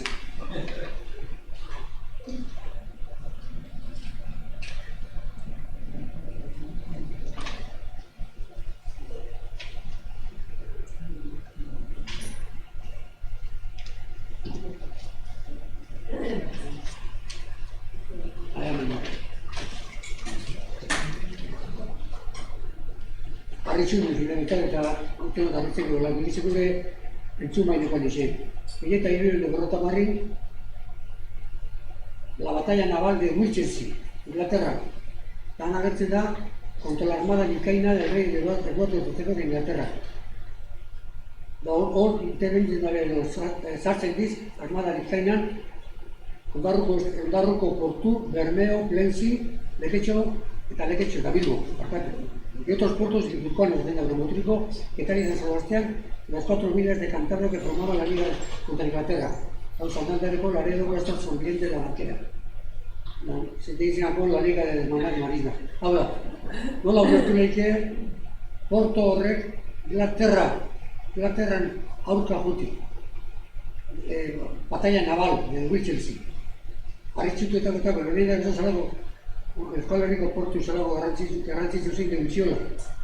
Arritxu nitzu nire bai, pero arritxu edo bentsate suposatzen dugu egin amela suposatzen sekule, gero 2002 de Berrotamairuan, hori 2002 de Berrotamairu la batalla naval, testo bat dau, zaten, latinik zaten dau, forma patris interhomines del puerto, interhomines de Bayona, et homines de marismen de komitatu de Bizkaia. Hau da, akordo bat, bake itxeko Euskal Herriko portukin, eta bezaten konfratiekin izebez. Eta portukin, Santandereko ero la Liga de Hermandad de Marísimas, horrek lau portuo, eta Gipuzkokuk 3 herri, 4 herri, Utriko, Donosti, eta Getaria eta Barrabia. Arritzeko dalako forma patziz nahi du izan tratado balitzeke, tratado internacional. Horrako garrantzi zuzin gure portuko dut, hemen ikusten denetik, hori esplikazio bakarra dakat, bai ez. Ziurta, Xabik ipaino beto azaldu dau,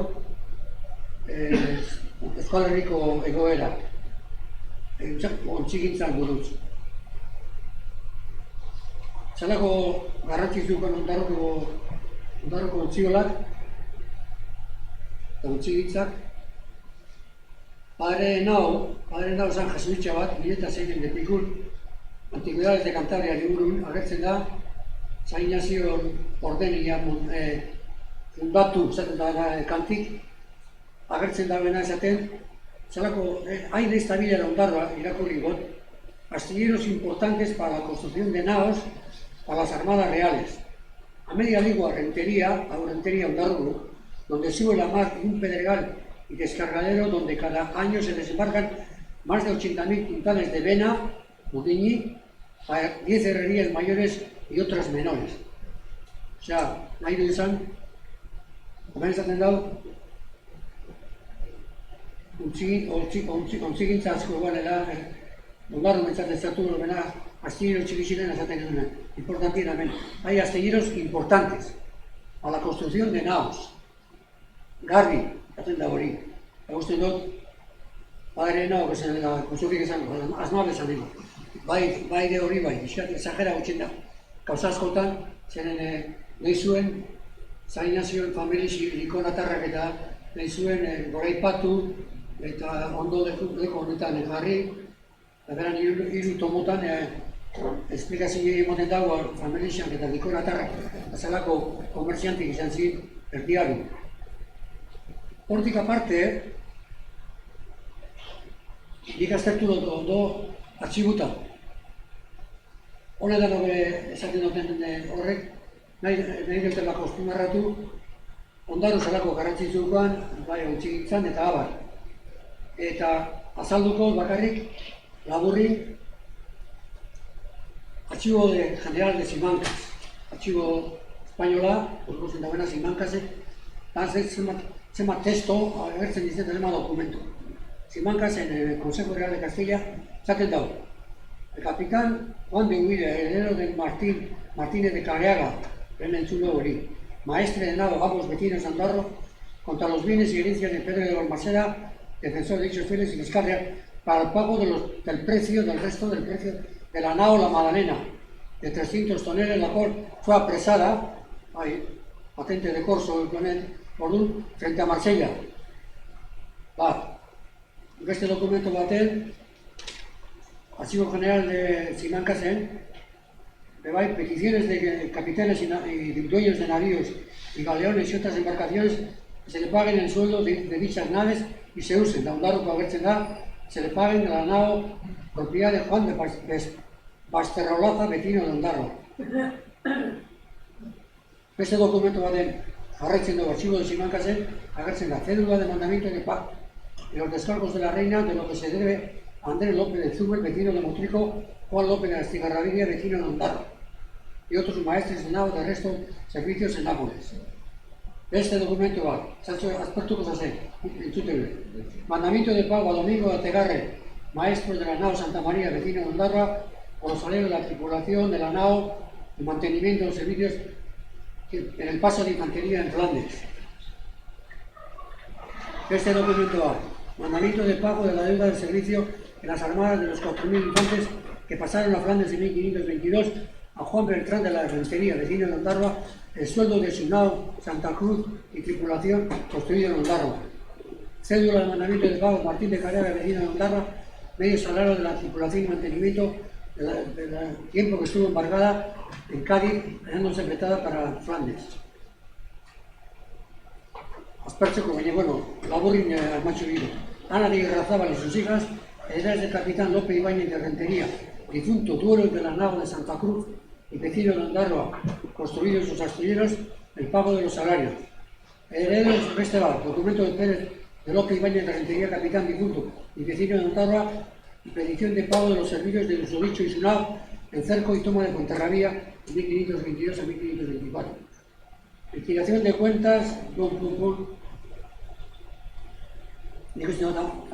Archivo General de Simancasen, beste falta dizen, pare bat, kontako bakarrik. cuentas y liquidaciones del acostamiento que se debe a Francisco de Luliano, vecino de Obra por la nave Nuestra Señora de la Concepción, fabricada en los astilleros de Ondarroa.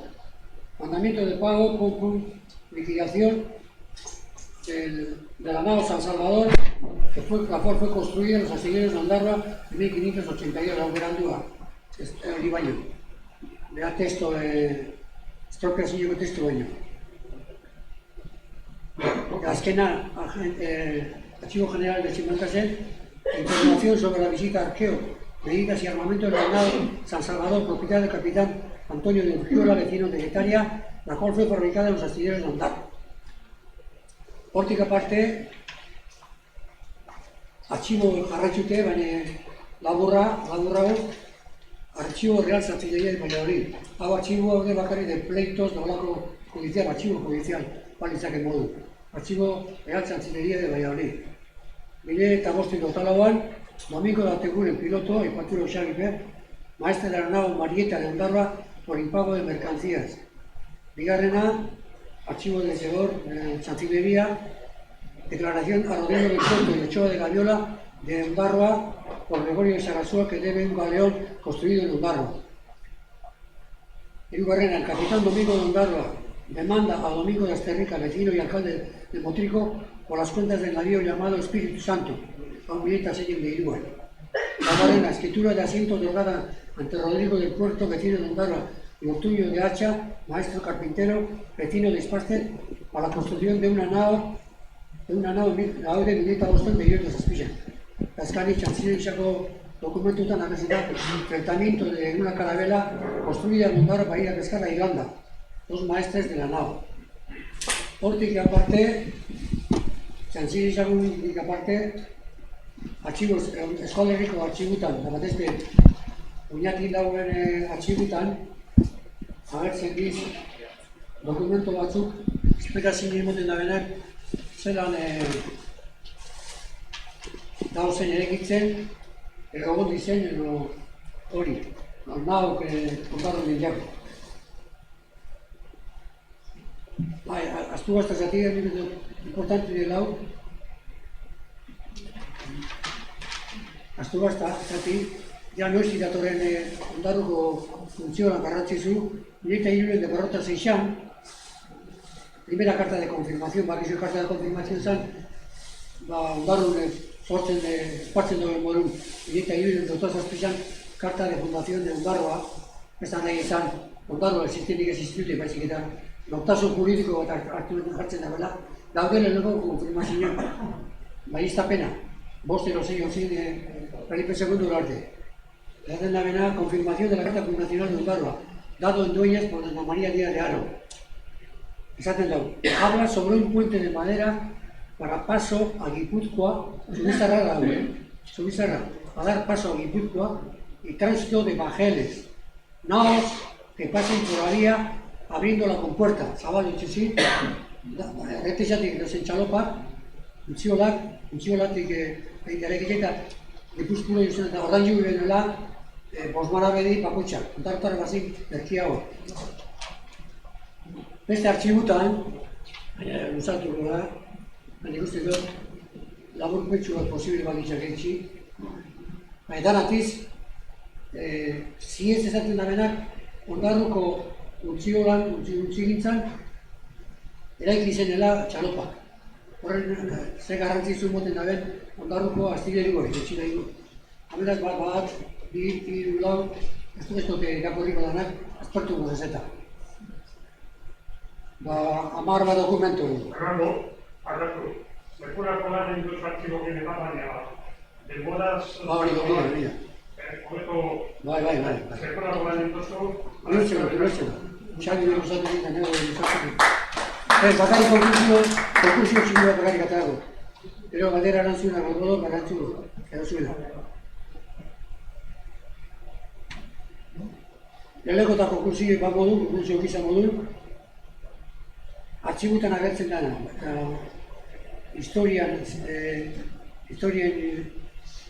Historia salen artean agertzen da, horrek konkursio modun agertzen dara, nolako, azpimarratu eta barrien esangot, nolako Ondarruko kaiak, utzigintzak eta abar zer garrantzitzen guai.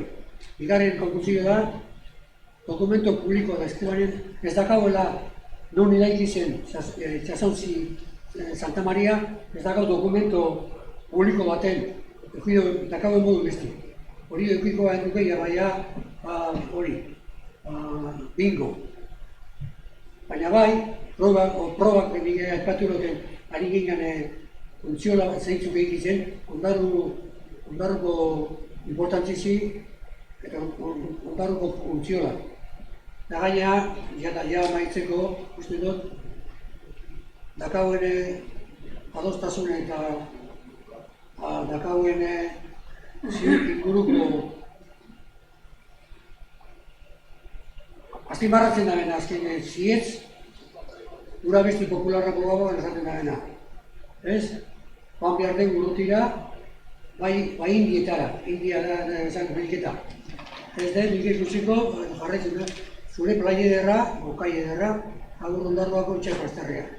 Kanta baten bilduma mamorun resumi bat etxetau, nolako? Joan behar den gurutira, bai indietara. Indieta goteko nago bizi. Orduan, gure kantak gogoan ja resumen txiki bat etxetau, lehen aipatu duten dokumentu guztiak. Dama horrela zamaitzen du. Ekide gaitzen du.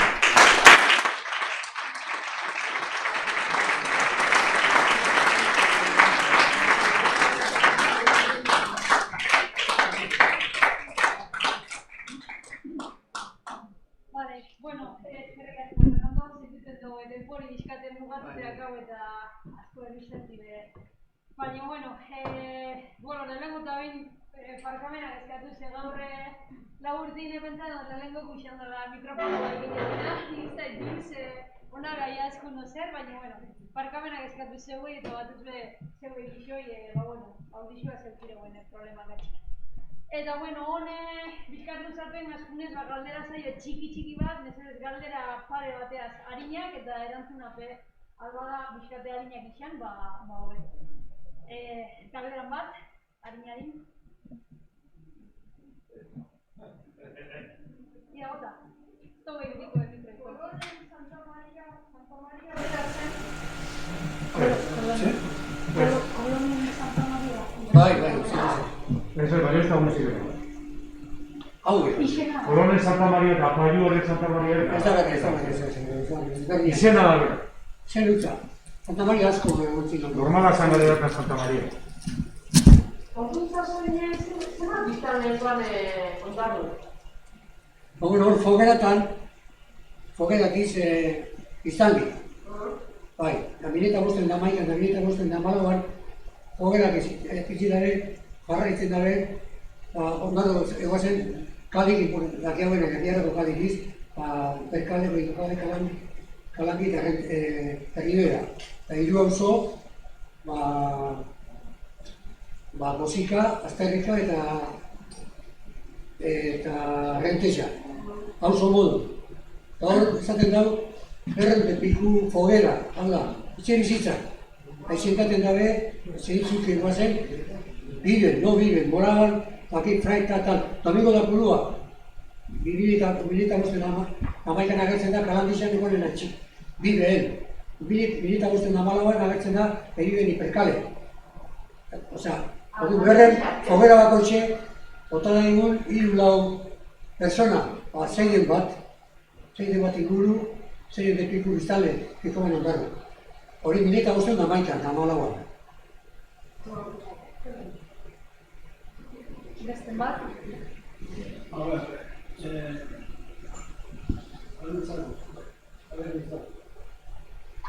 Aipatu zu, mila lagundu lagoko sortezat, portuguesa eta Barcelona rumazteran. Zerrendi da mitzu portuguesa gehien konduazizio induz eta Afrika gobea. Badako flotazio dudik lehitzak atxik. Elkano etorren, Elkano Ortizeko zabizan bueltan etorren ez da. Badako flotazio dudik portuguesak intope imanik egalin baten, baratxik joko handizak izena hor ez da. Ez duten topo. Mileta boston hogedea orduko, portuguesa baiata guztien goa, errindia, errindu. Hain zuzen, ez topo iteatik, Beak problema zakaten topo inezkeo, beak portugesen uretan aizien navegatzen, ezin zuten navegatu portugesen uretan. Harrapatu ezkeo, Orduan, navegatu zuten, portugesek navegatze zuten zonaldetik. Topaera bakarra izan zuten Cabo Verden parada egin zuten Kanaria erosteko. Kanaririk gabe zeuden, orduan, hilo bizi. Cabo Verdea jun, Cabo Verde gezurra esango dute Ameriketatik datu zela. Hor bai azkenean, ordaintzeko garaian, ez zeukaten dirurik, bakarrik zeukaten intzia, clavo de olor, clavo de la especia. Horrekin konturatu zian, zeto zela Asiatik, eta hor harrapatu zituzten, atzeman zituzten prisionero 13 lagun, harrapatu zituzten portugesek. Baina, lehorrian, Cabo Verden, itxasuan ez zuten topo. Pues es que Cabo del Cabo están ditzen batzuk ez da gari, gerua egin zuen eta betxen urtetan beti gogotz ez abezkali casi comunidad. Era Elcano que Carlos V y el primero de España, V de Alemania, casi en un modo. Idatzen ari, batekin dau idatzitxe, eta esaten dau, hain zuzen be, portugesak alditzeko hori izan dela, buelta. Bi horren esaten hori zaierek, txasun ez bena alkarko hori. Berandik alditzeko portugesak bideorezokoan Elcano, eta esaten dau berak, aldien bide zagoela portugesakin, ez zuen nahi topo egin. Bueno, escuchar cómo estaba. Se urgin de hori karta de fundación en Barcos. Eta hirurehun Horreta, temporada egin nahi, norako azken hori importanti dugu zen egin. Bai, bueno. Astillero, kokapena. Garbi dauzenan entzat, astillero betxioa duen mondarun.